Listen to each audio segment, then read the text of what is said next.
या police officer, if you have a legal justification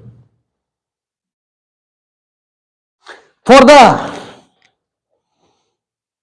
restraint of a person, अगर आपके पास कोई लीगल जस्टिफिकेशन है तो आप मिथ्या कारावास के दोषी ये नहीं हो सकता है,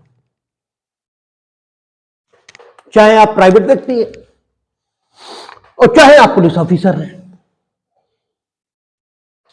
एक आप जानते हैं, हमने पहले भी कहा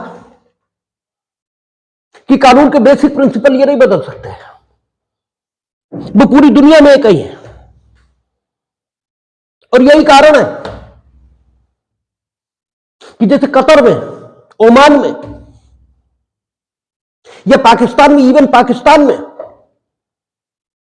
जब भी हमारे लोग पकड़े गए तो हमने ये कहा कि न्यायालय में मुकदमा चलाइए। जो सरकार की, हमारी भारत सरकार की मांग आई, वो मांग क्या थी? वो मांग थी न्यायालय में मुकदमा चलाइए, कोर्ट में चलाइए, आप ट्रिब्यूनल में नहीं चलाएंगे, आप थलसेना अध्यक्ष उनके नहीं चलाएंगे, क्योंकि आप लोग जानते हैं कि जो ट्रिब्यूनल्स होती हैं वो जिन अधिनियमों में, जिन एक्टों में गठित होती हैं, उन एक्टों में उनके संचालन की जो प्रक्रिया, जो प्रोसीजर दिया होता है वही फॉलो होता है उनके द्वारा विचारण किए जाने की दशा में। लेकिन कोर्ट, ये जो दांडिक विचारण की प्रक्रिया है, जो क्रिमिनल प्रोसीजर है, उसी के मुताबिक चलेगा। जो लॉ ऑफ एविडेंस होगा देश का, उसी के मुताबिक चलेगा। और चाहे साक्ष्य के सिद्धांत हो, whether these are the principle of evidence or these are the principle of procedure, criminal procedure, code, ये पूरी दुनिया में एक ही जैसे है। हमारे यहां एक बात एक सेक्शन में हो सकती है, दूसरे के यहां वो बात दूसरे सेक्शन में हो सकती है। लेकिन ठीक है, आप तत्व में सबस्टेंटिवली अगर देखेंगे तो पूरी दुनिया के प्रोसीजर में, पूरी दुनिया के प्रोसीजर में कहने का मतलब है पूरी दुनिया के लीगल प्रोसीजर में आपको कोई विशेष अंतर ये नहीं दिखाई देगा। इसीलिए हमारी सरकार की मांग होती है कि अगर हमारे लोगों को मुकदमा चलाना है, अदालत में चलाइए। आप अदालत में चलाएंगे तो दिखाई तो देगा, क्योंकि मुकदमा ओपन कोर्ट में चलेगा। और ओपन कोर्ट ये अपने आप में सुनिश्चित करता है कि ट्रायल फेयर होगा। तो जैसे हमारे यहां प्राइवेट पर्सन को गिरफ्तार करने का हक है, उस दशा में जबकि किसी व्यक्ति के द्वारा प्राइवेट पर्सन की उपस्थिति में संज्ञेय यानी कॉग्निजेबल और अजमानती यानी non bailable, cognizable and non bailable, and है बीच में, इसमें दोनों पोजीशन होनी चाहिए, दोनों बातें होनी चाहिए। ठीक है ना? हमने ना कहा आपसे कई बार कि कंजंक्शंस का बहुत महत्व है कानून में। कानून में कंजंक्शंस, इनका बड़ा मतलब है।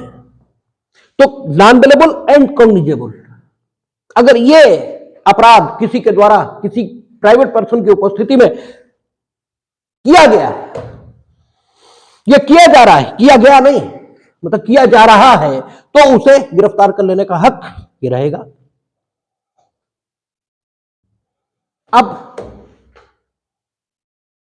एक बार किसी को संदेह हुआ कि उसकी नौकरानी ने चोरी की। अब देखिए, चोरी करते उसने नहीं देखा है, यह नहीं कहा जा सकता कि नॉन बेलेबल और कॉग्निजेबल। यह सिद्धांत हमारे यहां भी है, सिद्धांत इंग्लैंड में भी है, हर जगह कि प्राइवेट पर्सन इन पोजीशंस में गिरफ्तारी कर सकता है। ठीक है, उसे संदेह है कि उसकी नौकरानी ने चोरी की है, चोरी उसके सामने नहीं हुई, आपको एप्रीहेंशन ही तो है,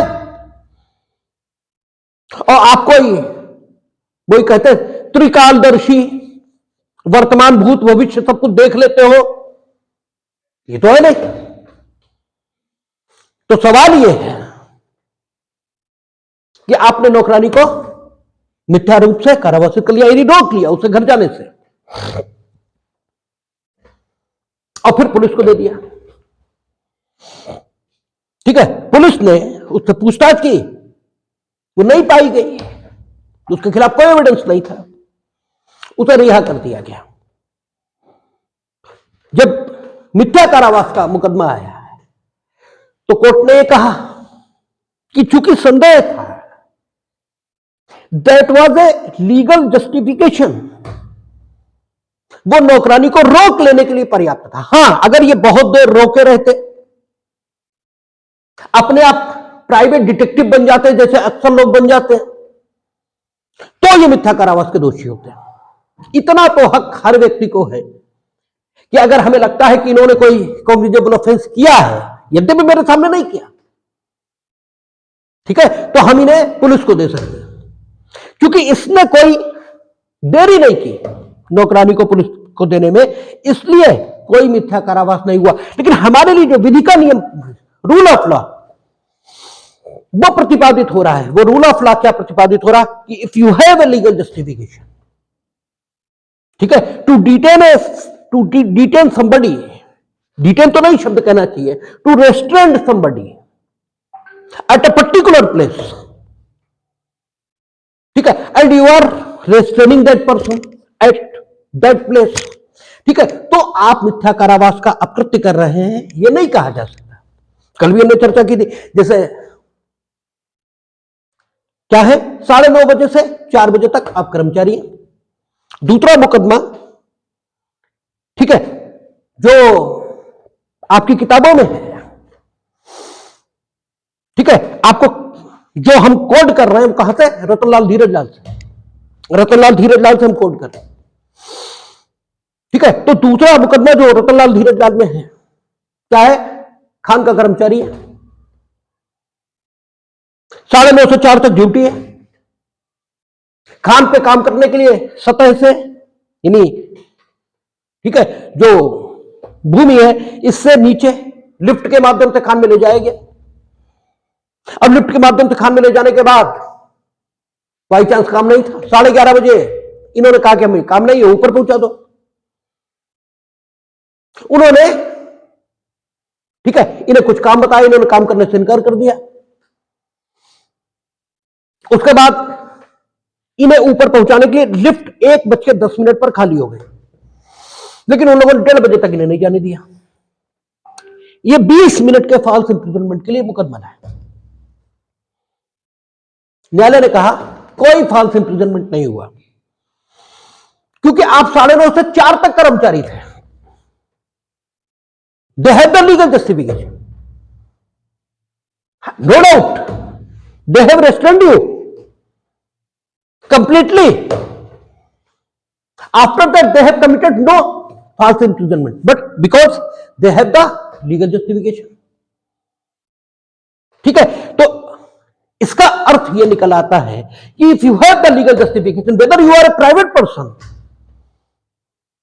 no doubt you are a private person, not a law enforcing authority, after that you are committing no false imprisonment, ठीक है। तो इसका मतलब यह हुआ कि लीगल जस्टिफिकेशन अगर है तो फॉल्स इंप्रिजनमेंट नहीं हो सकता।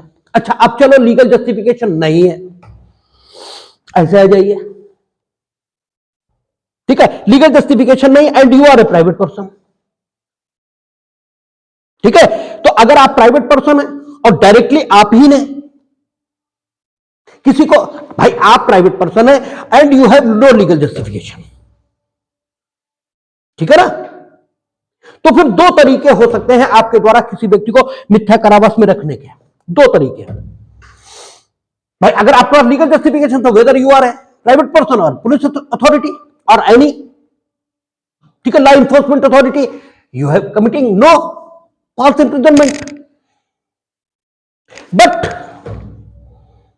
If you are a private person, आप एक प्राइवेट पर्सन है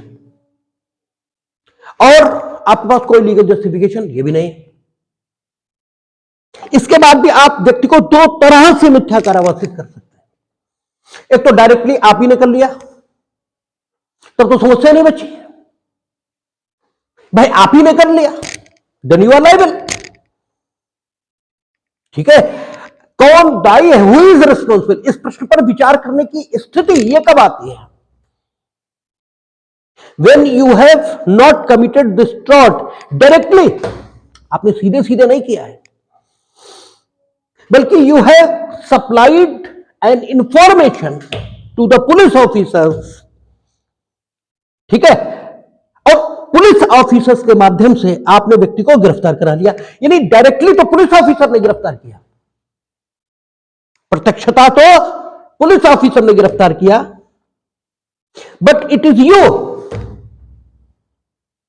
on whose information he has arrested that person। और अरेस्टिंग जब होगी, ठीक है, तो आप जानते हैं कि पुलिस ऑफिसर सेक्शन 46 है कहां, सीआरपीसी में। वो ये भी बताता कि जरूरी नहीं है कि पुलिस ऑफिसर व्यक्ति को छुए, जरूरी नहीं है। वो अगर डिक्लेयर भी करता है और व्यक्ति अपनी स्वतंत्रता का समर्पण उसके प्रति कर देता है, तो उसकी इच्छा के अधीन कर रहा है ना वो अपने आप को। तो आपको पहले ही बर्ड बनाम जॉनसन बताया गया कि कोई अपनी अथॉरिटी जो कि अदृश्य होती है, उसके माध्यम से भी किसी को विवश कर देगा, ठीक है, एक स्थान पर रहने के लिए, तो ये माना जाएगा कि जिसने अपनी अथॉरिटी से विवश किया है वो मिथ्या कारावास के लिए रिस्पॉन्सिबल है, उत्तरदायी है। तो if the police officer is uttering such the words which are written by the legislature in section 46 of the CRPC, then it is clear that he has arrested that person। ठीक है, और उसने arrest किया किसकी information पे, आपकी। अब भी दो स्थितियां हो सकती हैं, अब भी दो स्थितियां हो सकती हैं। As a good citizen, as a good citizen, you have supplied that information to the police officer because you have a suspicion that there was a commission of a cognizable offense। That is why you have supplied that information। ठीक है, the case may be so, ठीक है, ये भी हो सकता है इस विश्वास पर आपने इंफॉर्मेशन ये दे दी हो कि भाई इसने कॉग्निजेबल ऑफेंस किया है, और after that you have kept silence, आपने इसके बाद कोई कुछ न किया हो और पुलिस ऑफिसर ने अपनी इन्वेस्टिगेशन इसके आधार पर उसे गिरफ्तार किया हो,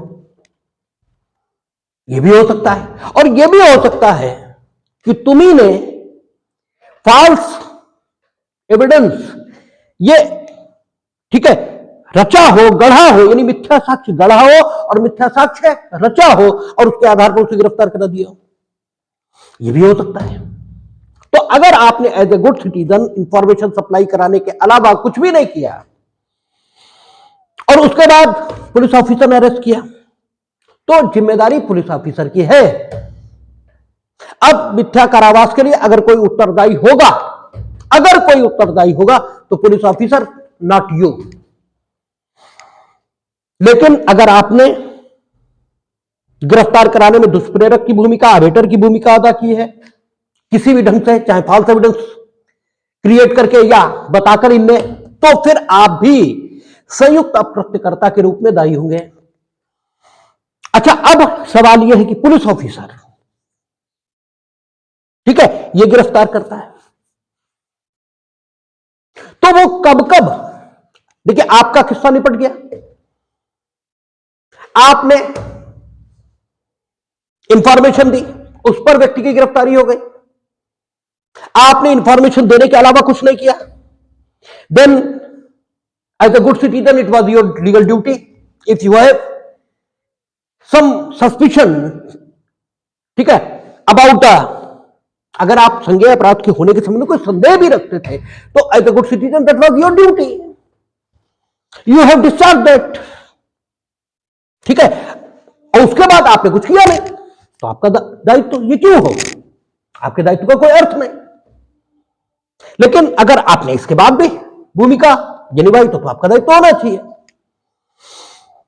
अगर आपने सीधे मजिस्ट्रेट, क्योंकि it is also a procedure in criminal law, you may file the complaint, ठीक है, in India and in England also. ठीक है, तो if you have filed a complaint and after that, ठीक है, after the inquiry prescribed under section 200 and 202 of the CRPC, under section 204 the court has issued the summon against the accused। ठीक है, और in case of, ठीक है, non bailable offense he has issued the warrant। ठीक है, और उस warrant पर किसी की गिरफ्तारी हो गई और बाद में वो केस झूठा पाया गया, तब क्या आपका कोई दायित्व है? तो आप फॉल्स इंप्रिजनमेंट में दायित्व के अधीन नहीं है, यद्यपि आप, ठीक है, विद्वेषपूर्ण अभियोजन, मेलाशियस प्रोसिक्यूशन, इस फ्रॉड के लिए जिम्मेदार हो सकते हैं, लेकिन कम से कम आप फॉल्स इंप्रिजनमेंट के लिए जिम्मेदार नहीं, because the arrest of that person has been made under a warrant of the judicial अफसर। और यह माना जाता है जुडिशियल अफसर ने after the application of his judicial mind आदेशिका जारी की होगी, प्रोसेस जारी किया होगा, और अगर कोई गलती है तो उसकी है, तो भाई हम का है।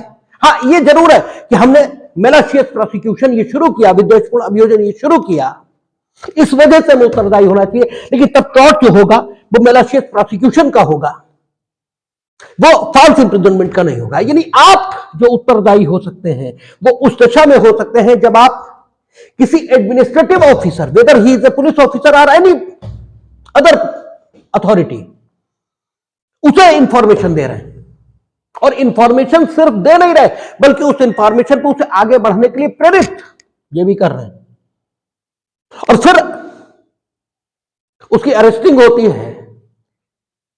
ठीक है, और अरेस्टिंग के बाद उसे कारावास में, क्योंकि देखिए एक चीज और समझ लीजिए, अरेस्टिंग होने के बाद पुलिस 24 घंटे के अंदर उसे कहां ले जाने के लिए बाध्य है? मजिस्ट्रेट के पास। तो अगर गिरफ्तारी आपके कारण हुई मीनिंग देयर बाय न सिर्फ आपने इंफॉर्मेशन दी बल्कि आपने एक्टिव रोल ये भी प्ले किया उसकी गिरफ्तारी में, पुलिस ने गिरफ्तार किया और 24 विद इन 24 आवर मजिस्ट्रेट के सामने पेश कर दिया, मजिस्ट्रेट ने रिमांड ये ले लिया। आप जानते हैं 167 सीआरपीसी कहती है कि मजिस्ट्रेट देखेगा कि यदि गिरफ्तारी दृढ़ आधारों पर है तो वह अभियुक्त की अभिरक्षा, अभियुक्त की कस्टडी ये डिसाइड करेगा।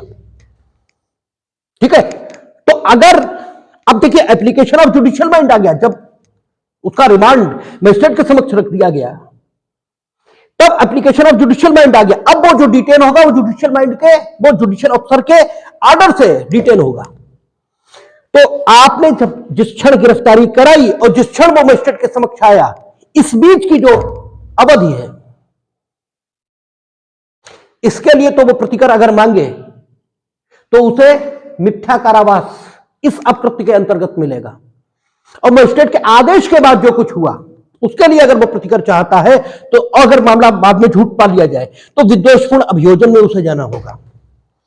उसके बाद विद्वेषपूर्ण अभियोजन है, फॉल्स इंप्रिजनमेंट यहीं तक है। ठीक है, अब आप कहेंगे फॉल्स इंप्रिजनमेंट और विद्वेषपूर्ण अभियोजन में फर्क क्या है? तो अंतर आएगा साक्ष्य के पॉइंट ऑफ व्यू से। अगर आप फॉल्स इंप्रिजनमेंट के लिए किसी को अभियोजित कर रहे हैं वादी के तौर पर, अगर आप फॉल्स इंप्रिजनमेंट के लिए किसी को प्रोसिक्यूट कर रहे हैं तो आप सिर्फ इतना साबित कर दीजिए, ठीक है, कि इन्होंने यानी रिस्पोंडेंट ने मेरी गिरफ्तारी की थी, गिरफ्तारी को जस्टिफाई करने का जो, ठीक है, बर्डन ऑफ प्रूफ है वो उस पर चला जाएगा। और अगर मेलाशियस प्रोसिक्यूशन के लिए मुकदमा आप लाए वादी के तौर पर, तो इट इज योर ड्यूटी कि आप साबित करिए कि प्रोसिक्यूशन करने के लिए कोई जस्टिफाइड ग्राउंड्स नहीं थे, कोई न्यायोचित आधार नहीं थे। तो आपका बर्डन ऑफ प्रूफ के दृष्टिकोण से आपकी लायबिलिटी ज्यादा कठोर है। इसलिए मेलाशियस प्रोसिक्यूशन, ठीक है, वो उसमें मामले को साबित करना वादी के लिए कठिन है बनस्पत फॉल्स इंप्रिजनमेंट के। इसलिए फॉल्स इंप्रिजनमेंट और मेलाशियस प्रोसिक्यूशन में फर्क कहां पर है, इसको समझना जरूरी है। एक चीज हुई। अब यह तो हुआ कि you have supplied the information and you have played the active role, ठीक है, in the arresting of such person. अब स्थिति क्या बनी कि आपने सिर्फ इंफॉर्मेशन सप्लाई किया, उसके बाद आपने कुछ नहीं किया। It is the police officer, ठीक है, who has arrested that person on the investigation carried by him. तो अब गलती उसकी है और वो भी उत्तरदायी नहीं होगा मजिस्ट्रेट के रिमांड के बाद, बस उस समय तक के लिए वो उत्तरदायी है, ठीक है ना। अब पुलिस ऑफिसर, तो पुलिस ऑफिसर, अब देखिए पुलिस ऑफिसर दो प्रकार की गलतियां कर सकता है जिसके कारण से वो फॉल्स इंप्रिजनमेंट के अपकृत्य में दोषी हो सकता है। एक, उसकी गिरफ्तारी की प्रक्रिया ठीक नहीं थी, ठीक है, प्रक्रिया ठीक नहीं थी। और प्रक्रिया कहां दी है, 41 से लेकर 60 तक सीआरपीसी में। आप गिरफ्तार करेंगे, गिरफ्तारी के आधार बताएंगे, आधार बताने की प्रक्रिया ठीक नहीं। कहने का अर्थ यह है कि आप जो गिरफ्तारी के आधार बता रहे थे गिरफ्तारी के समय, वे आधार मौजूद नहीं थे। यद्यपि अन्य आधार मौजूद थे, लेकिन अन्य आधार आपने बताए थोड़े थे। आपने चोरी के लिए गिरफ्तार किया व्यक्ति को, आपने बताया चोरी के लिए हम तुम्हें गिरफ्तार कर रहा है, वो कत्ल का दोषी था उस समय, वो उस समय कत्ल का दोषी था। तो इस केस में तो फॉल्स इंप्रिजनमेंट है उसका, आपको पता करना चाहिए था, ठीक है ना। आपने क्यों नहीं पता किया भाई? ये ठीक है कि सेक्शन 41 में पुलिस ऑफिसर को शक्ति है कि आप किसी को अरेस्ट कर सकते हैं अगर आपको ऐसा लगता है कि वो संज्ञेय अपराध से संबद्ध रह चुका है, he is concern with A cognizable offence, ठीक है, और you have received the credible information against him, or you have a reasonable apprehension. So first of all you must make some investigation on the credibility of that information. सबसे पहले तो आप उस information की विश्वसनीयता इस पर इन्वेस्टिगेशन करें। First of all you must investigate on your apprehension that is reasonable or not, ठीक है ना। या you must make the investigation on the connection of a person with the cognizable offense, ठीक है ना। और when you find some proof against that person, इसके बाद भी सेक्शन 157 सीआरपीसी क्या कहती है, if there is a need of arresting, तब अरेस्ट करें, ये कहती है। इसका मतलब यह हुआ कि कानून की मंशा यह है कि गिरफ्तारी आसानी से नहीं होनी चाहिए। और आपने क्या किया, as a police officer information receive हुई, चलो आपने कुछ इन्वेस्टिगेशन किया, इससे ये पता लगा कि जो संदेह हम कर रहे हैं वो युक्ति संगत है, लेकिन हर संदेह युक्ति संगत है, ठीक है ना। फिर भी तो वो झूठ हो सकता है, फिर भी वो तो झूठ हो सकता है। तो अगर पुलिस ऑफिसर गिरफ्तार कर रहा है या एनी अदर अथॉरिटी गिरफ्तार कर रही है, तो सीधी बात, अगर वो जैसे पुलिस ऑफिसर गिरफ्तार कर रहा है और युक्त संगत संदेह के आधार पर गिरफ्तार कर रहा है, तो रिस्क पर गिरफ्तार कर रहा है, ये उसका रिस्क है, ये उसका जोखिम है पुलिस ऑफिसर का। आपने युक्त संगत संदेह के आधार पर धारा 41 के अंतर्गत शक्ति संपन्न होने के कारण व्यक्ति को गिरफ्तार कर लिया। अब अगर आगे इन्वेस्टिगेशन में क्रेडिबल एविडेंस उसके खिलाफ नहीं मिला और वो मिथ्या कारावास का मुकदमा ले आया, तो आप जिम्मेदार होंगे ठीक है? क्यों? विधान ने अगर आपको कोई शक्ति दी है तो उसका समुचित उपयोग करिए। विधान की शक्तियों का दुरुपयोग, ला की शक्तियों का दुरुपयोग यह नहीं किया जा सकता। विधान ने आपको ताकत दी कि इफ यू हैव द, ठीक है, रीजनेबल एप्रीहेंशन, वो को चार्ज शोभराज था, काय गिरफ्तार कर लिया? अरे भाई, रीजनेबल एप्रीहेंशन था और एविडेंस कलेक्ट करते। जब उसके खिलाफ एविडेंस मिल जाता और तुम्हें लगता कि गिरफ्तारी आवश्यक है तो करते। ठीक है ना भाई? जो कम्युलेटिव इफेक्ट है 157 और सेक्शन 41 का, वो तो ये है कि prima facie evidence plus necessity of the arrest, ये दोनों होनी चाहिए, तब आप करते। ऐसे आपने काहे कर ली भाई? और अगर आपने ऐसा किया है तो ये विधान की शक्तियों का दुरुपयोग है। और ये मत किसमें? एक मुकदमा हुआ सब्बन बिन हुसैन। सब्बन बिन हुसैन में क्या हुआ? ठीक है, लारी ये चलाई जा रही थी, वादी की कार ये जा रही थी, लारी से लकड़ी का एक टुकड़ा गिरा वादी की कार पर, 2 लोग मर गए। नेग्लिजेंट ड्राइविंग इसके लिए, इसके आधार पर, ठीक है, उपेक्षा के अंतर्गत मुकदमा ये आ गया। पुलिस ने ड्राइवर और क्लीनर दोनों गिरफ्तार किया। ठीक है, ड्राइवर और क्लीनर ने यह कहा कि हम अमुक जगह पर थे। ठीक है, और अमुक, पहले पूछताछ की, उन्होंने कहा हम अमुक जगह पर थे, अमुक जगह पर मौजूद लोगों से पूछताछ की, उन्होंने उनकी वहां मौजूदगी की पुष्टि या नहीं की। ठीक है, इस पर उन्हें अरेस्ट कर लिया।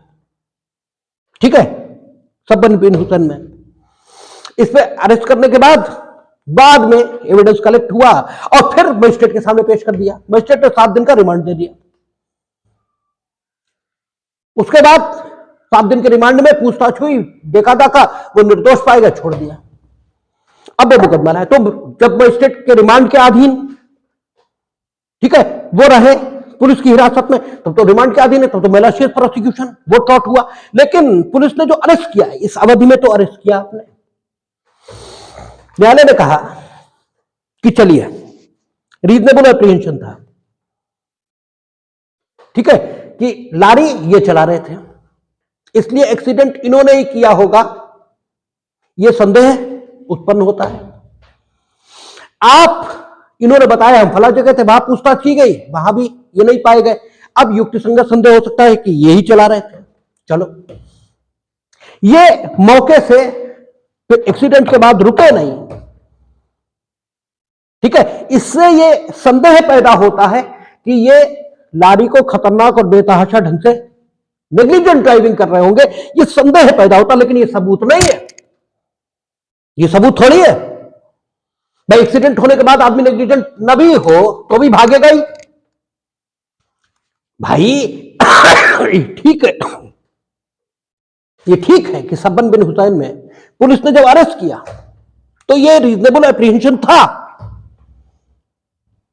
ठीक है, कि इन्होंने एक्सीडेंट किया, क्योंकि जिस जगह उपस्थिति बताते वहां नहीं पाई गई। ठीक है, लेकिन इस बात का कोई रीजनेबल एप्रीहेंशन नहीं था कि ये गाड़ी को नेग्लिजेंटली ड्राइव भी कर रहे थे। आपने गिरफ्तार का किया था नेग्लिजेंट ड्राइविंग पे। और चलो ये मान भी लें, just for the sake of argument, कि because they have not stopped their vehicle at the place of accident, that is why it may be presumed that they were driven the vehicle at the time of accident negligently and reckless ढंग से वो चला रहे थे, तो भी it may be only presumption और apprehension, ये केवल उपधारणा या संदेह यही तो हो सकता है। जबकि आपको गिरफ्तार व्यक्ति को कब करना है? जब सबूत हो आपके पास, और apprehension can't be A proof. ठीक है, तो दैट इज वाई आप मिथ्या कारावास के लिए उत्तरदायी हैं। इसी मत का समर्थन किसमें किया?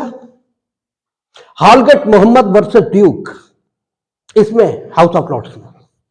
और हालगेट मोहम्मद वर्सेस ड्यूक, ठीक है, इसमें जिस मुकदमे का जिक्र किया हाउस ऑफ लॉर्ड्स ने, वो कौन सा था? Associated provincial picture houses limited versus Wednesbury corporation. और इसमें पारित सिद्धांतों को वेडनेसबरी लॉ ये कहा जाता है इंग्लैंड में। और हालगेट मोहम्मद वर्सेस ड्यूक में कोर्ट ने इस बात को माना, सब्बन बिन हुसैन को कोट करते हुए, कि यह सही है कि अगर पुलिस ऑफिसर के पास गिरफ्तार करने का हक है तो भी अगर वो युक्ति संगत संदेह के आधार पर बिना किसी प्रथम दृष्टया सबूत, बिना किसी प्राइमा फेसी एविडेंस के गिरफ्तार करता है, तो ऐसा वह धारा 41 द्वारा प्रदत्त शक्ति हिंदुस्तान में और इंग्लैंड में तत्समान कोई अन्य कानून उसके द्वारा प्रदत्त शक्ति के आधार पर ऐसा कर जरूर सकता है, लेकिन ऐसा वह अपने जोखिम पर करेगा, ऐसा अपने रिस्क पर करेगा।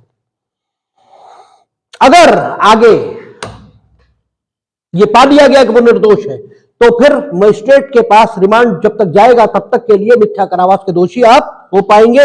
और वेडनेसबरी कॉर्पोरेशन में यही कहा गया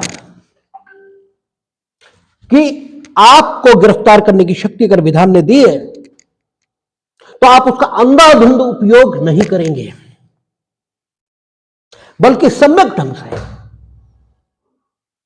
ठीक है, जब आप इन्वेस्टिगेशन में प्राइमा फेसी एविडेंस पाले और गिरफ्तारी की जरूरत भी हो, प्राइमा फेसी एविडेंस का मिल जाना भी गिरफ्तारी की जरूरत को रेखांकित थोड़ा ही करता है, तब आप गिरफ्तार करें।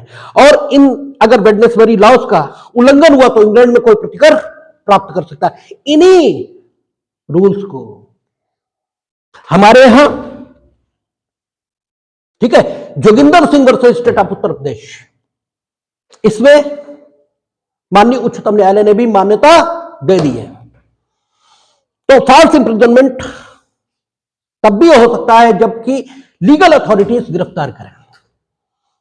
अच्छा, गिरफ्तारी केवल इनकी नहीं होती जो अपराध के दोषी या अपराध के लिए आरोपित, बल्कि किसी ने रेवेन्यू नहीं दिया उसकी भी गिरफ्तारी हो जाएगी, किसी ने, ठीक है, आपका प्रिवेंटिव डिटेंशन के लॉज है, अन्य मामलों में भी गिरफ्तारियां हो सकती हैं। जैसे कोई किसी का अपहरण कर ले तो उसे भी बरामद तो करती है पुलिस, उसे रखती तो अपने पास ही है। ठीक है, तो क्या उनका फॉल्स इंप्रिजनमेंट हो सकता है अगर कानून में उन लोगों को जो अपराध के आरोप पर गिरफ्तार नहीं हो रहे हैं उन्हें गिरफ्तार करने की जो प्रक्रिया दी गई है अगर उसका वायलेशन होगा तो उन दशाओं में भी मिथ्या कारावास का अकृत्य घटित होगा। अब सवाल यह बचता है कि जस्टिफिकेशन हमने कहा था ना, अब एक जनरल जस्टिफिकेशन है अपकृत्य का, वो वैसे ही है जैसे अपराध का है 76 से लेकर 106 तक। जनरल जस्टिफिकेशन आ गया तो अपकृत्य हुआ ही नहीं। ऐसे general justification of the tort भी है कि अगर जनरल जस्टिफिकेशन आ गया तो ठीक है अपकृत्य हुआ ही नहीं, लेकिन कुछ स्पेसिफिक जस्टिफिकेशन भी है। जैसे अपराधों के स्पेसिफिक अपवाद भी हैं, जैसे हत्या के 5 अपवाद, ऐसे कुछ स्पेसिफिक। तो जो मिथ्या कारावास है इसके स्पेसिफिक जस्टिफिकेशन क्या है? Private defence. क्योंकि देखिए मिथ्या कारावास, सॉरी गलत बोल दिया हमने, ठीक है, जो अपकृत्य शरीर के विरुद्ध अत्याचार है, चाहे वो मिथ्या कारावास हो, चाहे प्रहार हो और चाहे संप्रहार हो, चाहे बैटरी हो, चाहे असॉल्ट हो, चाहे फॉल्स इंप्रिजनमेंट, तीनों के भी विरुद्ध, ठीक है, प्राइवेट डिफेंस इसे प्लीड किया जा सकता है जस्टिफिकेशन के रूप में।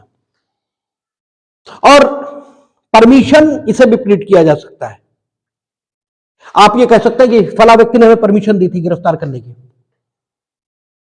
ठीक है। इसके अलावा जो ट्रेसपासर है उसको एक्सपेल करने में, देखिए ट्रेसपासर आपकी जमीन पर घुसा तो उसे जब तक उसने अपना कब्जा ये जमा नहीं लिया, यानी ये तथ्य कुछ निश्चित समय ये नहीं बीत गया, एक युक्ति संगत समय नहीं बीत गया जिसके कारण से उसे कब्जे में माना जा सके, वो बस घुस ही रहा है, तो आपको पूरा हक है कि उसे निष्कासित करने के लिए आप हमला, संप्रहार, मिथ्या कारावास जो करना चाहो करो। ठीक है, यह भी जनरल जस्टिफिकेशन है। ठीक है ना, शरीर के प्रति अत्याचार का। लेकिन हमने पहले भी कहा था आपसे कि जनरल जस्टिफिकेशंस का उपयोग जोखिम भरा है, आप भी दोषी हो सकते हैं, लेकिन जितनी जरूरत है उतना अगर आप कर रहे हैं तो कोई दिक्कत नहीं। ठीक है, दूसरा, अगर अथॉरिटी है, जैसे पैटर्नल अथॉरिटी होती है, मां बाप मारते हैं बच्चों को, ठीक है, तो वो बैटरिक दोषी थोड़ी माने जाएंगे। टीचर मार रहा है तो बैटरिक दोषी थोड़ी माना जाएगा। तो जो प्राधिकार होते हैं, अथॉरिटीज होती हैं, वो भी इसके जस्टिफिकेशन है। ठीक है, और जैसे लोक शांति, इसे कायम कर, पब्लिक पीस, इसे कायम करने के लिए अगर हमला संप्रहार किया जा रहा है तो वो भी ये मिथ्या कारावास, ठीक है, ये कारावासित किया जा रहा है तो मिथ्या कारावास नहीं माना जाएगा, वो भी जनरल जस्टिफिकेशन है। तो इसके कुछ जनरल जस्टिफिकेशन कह रहे हैं, स्पेसिफिक जस्टिफिकेशन है। फिर सवाल है डैमेज, डैमेज कैसे मिलेगा, क्षतिपूर्ति। तो क्षतिपूर्ति, अगर स्थिति यह है कि जो tort against the human body हुआ है, इससे कोई विशेष क्षति, कोई क्षति पीड़ा की सूरत में, कष्ट की सूरत में यह नहीं हुई है पीड़ित को, तो नाम मात्र की नुकसानी भले ही मिले लेकिन नॉमिनल डैमेज जरूर मिलेंगे। अदरवाइज ऑर्डिनरी डैमेज, जितना आपने नुकसान किया, जितना उसकी भावनाओं को क्षति हुई, उतना डैमेज आप देंगे। और अगर किसी विशेष अवसर पर आपने हमला, संप्रहार या उसका फॉल्स इंप्रिजनमेंट करके कोई विशेष क्षति उसे पहुंचा दी, तो फिर स्पेशल एग्रावेटेड डैमेजेस भी दिए जा सकते हैं। It is the tort against the false imprisonment, it is the tort of the false imprisonment. ठीक है, अगेंस्ट नहीं बोलना चाहिए, ये मिथ्या कारावास का अपकृत्य है। इसमें जितने केस साइट हुए सब रतनलाल धीरज लाल में, वो आप देख सकते हैं।